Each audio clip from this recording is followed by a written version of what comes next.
እንደምን ቆያችሁን የአዲስ ታይምስ ሚዲያ ቤተሰቦቻችን። ታላቋ ብሪታንያ በታሪካዊቷ የማታውቀውን የፖለቲካ ማዕበል ውስጥ ትገኛለች።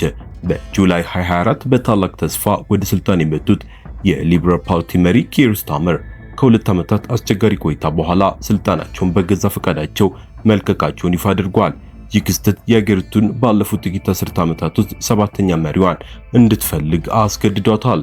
የሊበራል ፓርቲ ያደቀቀውና ስታርመርን ከስልጣን ያወረደው ሚስጥር ምንድነው የሚለውን ዛሬ በስፋት የምናየው ይሆናል ማለት ነው። ሌላ በስፋት የምናየው ደግሞ ያለ ቻይና ፈቃድ የአሜሪካ የጦር መሳሪያዎች ሊመረቱ አይችሉም ቢባሉ ያምናሉ? አዎ፣ ይህ ማጋነን አይደለም። ዋሽንግተንና የቻይና ቴክኖሎጂና የኤሌክትሪክ ተሽከርካሪዎች ኩባንያዎች በጥቁር መዝገባውን ማከተቷን ተከትሎ ቤጂንግ በፔንታጎን ላይ እጅግ ከባድ የሆነ አጸፋዊ እርምጃ ወስዳለች። ቻይና ለመከላከያና ለከፍተኛ ቴክኖሎጂ ኢንዱስትሪ እጅግ ወሳኝ የሆኑትን ፌር ኤር ዞን ወይም ብርቅዬ የምድር ማዕድናት ለአሜሪካ መሪ የጦር መሳሪያ አምራቾች እንዳይሸጡ ሙሉ በሙሉ አግዳለች። ይህ ውሳኔ በዋሽንግተን ወታደራዊ ኃይል ሚዛን ላይ ምን አይነት ስትራቴጂካዊ ተጽዕኖ ያሳድራል የሚለውን በስፋት የምናየው ሆናል። አሁን ወደ ዜናዎቻችን እንገባለን።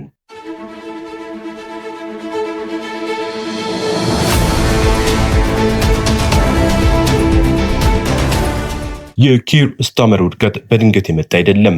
መነሻው በቅርቡ የተካሄደው የሊበራል ፓርቲ ክፉኛን ያደቀቀው የአካባቢ ምርጫ ነው። በብሪታንያ የፖለቲካ ታሪክ ታይቶ በማይታወቅ ሁኔታ የፓርቲው የዌልስ ፓርላማ የነበረውን የበላይነት አጥቷል።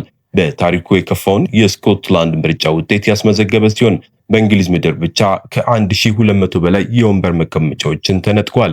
ይህ ሽንፈት በስታርመር የፖሊሲ ለውጦች ላይ ለወራት ሲብላላ የነበረውን የህዝብ ቁጣ ፍንዳታ ውጤት ነው እየተባለ ነው።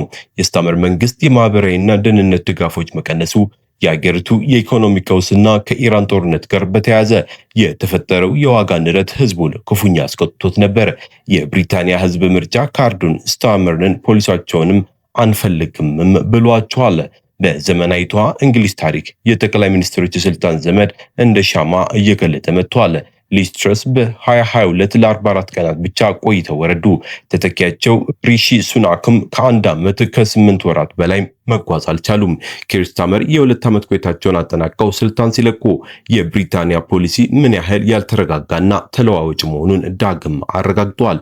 ስታርመር አዲስ መሪ እስኪመረጥ ፓርላማው በመስከረም ወር ከመከፈቱ በፊት ሂደቱ እንዲጠናቀቅ ቃልም ገብተዋል።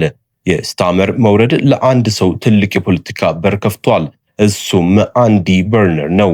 በርነር የቀድሞው የቶኒ ብሌር መንግስት ሚኒስትር የነበሩ በፖለቲካው ዓለም ለረጅም ልምድ ያላቸው ናቸው። ባለፈው ሳምንት በሰሜን እንግሊዝ ባደረጉት የምርጫ ቅስቀሳ ያሰሙት መፈክር የብዙዎችን ቀልብ ስቧል። ለእኔ የሚሰጥ ድምፅ ሊበርን ለመምረጥ የሚሰጥ ድምፅ ነው በማለት በፓርቲ ውስጥ ለውጥ ለሚፈልጉ አባላት ተስፋም ሰጥቷል። አንዲ በርነር በአሁኑ ወቅት ስታርመርን ለመተካትና ቀጣዩ አጠቃላይ ምርጫን ለመምራት በፓርቲ ውስጥ ቀዳማዊና ጠንካራ ተፎካካሪ ሆነው መጥተዋል። የሊበራል ፓርቲ አባላትም የበርሚንግሃምን ጥሪ እየሰሙም ይመስላል። የታላቋ ብሪታንያ ፖለቲካ አሁን በአዲስ መስቀለኛ መንገድ ላይ ይገኛል። የኪር ስታርመር ስልጣን መልቀቅ የሊበራል ፓርቲን ህልውና የሚፈትን ቢሆንም በአንዲ በርነር መሪነት አዲስ ምዕራፍ ለመጀመር እድል ሊኖር ይችላል እየተባለ ነው።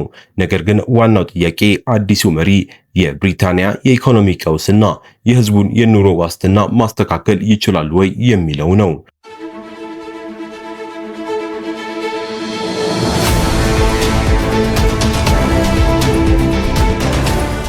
ወደ ሌላው ዜናችን ደግሞ ስናልፍ ለመሆኑ ሬዝ ኤርዝ ምንድናቸው? እነዚህ ማዕድናት እንደ ኒዮዲየም፣ ላንቲኒየም እና ፕራሲኦዲየም ያሉ 17 የሚሆኑ ልዩ ንጥረ ነገሮች የሚያካትት ነው። ስማቸው ብርቅዬ ይባል እንጂ በምድር ላይ በብዛት ይገኛሉ። ፈታኙ ነገር ግን እነዚህን ማዕድናት ለይቶ ማውጣቱና ለጥቅም ዝግጁ ማድረጉ ነው።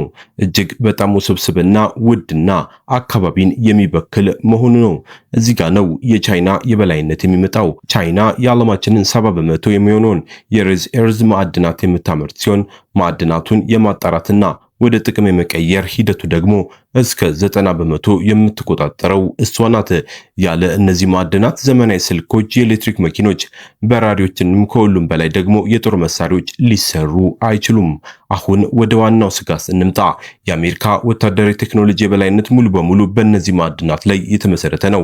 ለምሳሌ የአሜሪካው እጅግ ዘመናዊው የጦር ጀት ኤፍ-35 ለአቪዬኒክስ ሲስተም እና ለኃይለኛ ማግኔቶቹ ብቻ ወደ 417 ኪሎ ግራም የሚጠጋ የሬር ኤርዝ ማዕድናት ይፈልጋል። የቶማሃውክ ሚሳኤሎች የደህንነት ሲስተም፣ የሌዘር መመሪያዎች፣ የራዳር መከላከያዎችና የሌሊት ማያ መነጽሮች ሁሉም እነዚህን ማዕድናት ይሻሉ። የቻይና እገዳ በቀጥታ ያነጣጠረው በ46 ታዋቂ የአሜሪካ የመከላከያ ኩባንያዎች ላይ ነው። ይህ ማለት እንደ ሎኪድ ማርቲን እና ሬዲዮን ግዙፍ ኩባንያዎች የጦር መሳሪያ አቅርቦት ሰንሰለታቸውን በቀጥታ ያስተጓጉላል። የአሜሪካ መከላከያ ሚኒስቴር አዳዲስ መሳሪያዎችን ለማምረትም ሆነ የነበሩትን ለመጠገን የሚያስፈልጋቸውን ጥሬ ዕቃ ለማግኘት ከባድ ፈተናም ይገጥማል የተባለ ነው። ታዲያ አሜሪካ ይህንን ችግር ለመፍታት ምን ታደርጋለች? ዋሽንግተን ከአውስትራሊያ እና ከካናዳ ጋር በመሆን የራሷን የማዕድን ማጣሪያ ፋብሪካ ለመገንባት አማራጭ አቅርቦች ለመፈለግ ጥረት እያደረገች ነው። ነገር ግን እውነታው ይሄ ነው። ቻይና ለብዙ አስርት ዓመታት የገነባችው የስነ ምህዳርና የቴክኖሎጂ የበላይነት በአንድ ጀንበር መተካት አይቻልም። አሜሪካ የራሷን ችላ ሙሉ በሙሉ ለማምረት ቢያንስ ከ5 እስከ 10 ዓመታት ሊፈጅባት ይችላል። እስከዛው ግን የፔንታጎን መጋዘኖች አቅርቦት እጥረት ሊገጥማቸው ይችላል እየተባለ ነው። የቻይና የሬር ኤርዝ እገዳ የሚያሳየን አንድ ትልቅ እውነት አለ። በ21ኛው ክፍለ ዘመን ጦርነት የሚሸነፈው በቦምብና በሚሳኤል ብቻ ሳይሆን የዓለምን የቴክኖሎጂ ጥሬ ዕቃዎችን በመቆጣጠር ጭምር ነው። ቤጂንግ ይህንን ካርድ መምዘዟ ዋሽንግተን ወደ ከባድ ስትራቴጂካዊ ዕቅድ ክለሳ እንድትገባም ያስገድዳታል። ይህ የቻይና እርምጃ በአሜሪካና በዓለም ደህንነት ላይ የሚያመጣው ለውጥ በቅርቡ የተከታተልን የምናደርሳችሁ ይሆናል። እናንተም በዚህ ጉዳይ ላይ ምን ታስባላችሁ? አሜሪካ የቻይናን እገዳ የምትቋቋም ፈጣን አማራጭ ታገኝ ይሆን? አስተያየታችሁን በኮሜንት አጋሩን። ቪዲዮውን ላይክ እና ቻናላችንን ሰብስክራይብ በማድረግ አብራችሁን ጉዟችሁን ቀጥሉ። ሰላም ቆዩን።